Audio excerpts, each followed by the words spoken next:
పేతురు రాసిన మొదటి పత్రిక 3వ అధ్యాయము 9వ వచనము.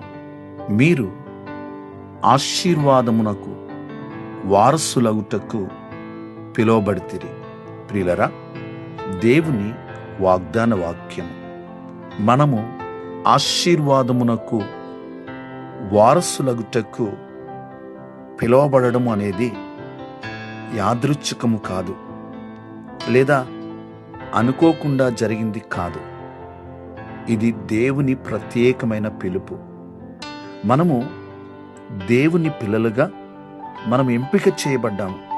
పిలిచిన వారిని ఆయన నీతిమంతులుగా చేశాడు. మనము దేవుని రాజ్యానికి వారసులము, క్రీస్తుతో కూడా వారసులము. దేవుని ఆశీర్వాదాలు మన హక్కు. ప్రార్థన.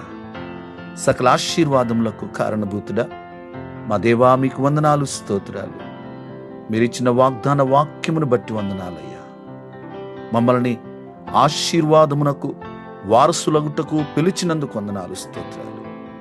పిలిచిన మమ్మల్ని మీరు నీతిమంతులుగా తీర్చారు, మీ రాజ్యానికి వారసులుగా చేశారు, క్రీస్తుతో కూడా వారసులుగా మమ్మల్ని చేశారు.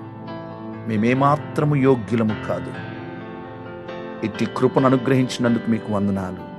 ఈ వాగ్దాన వాక్యం విని ప్రార్థనలు ఏకీభవించిన ప్రతి ఒక్కరిని మీరు దీవించండి, వారి కుటుంబాలను దీవించండి.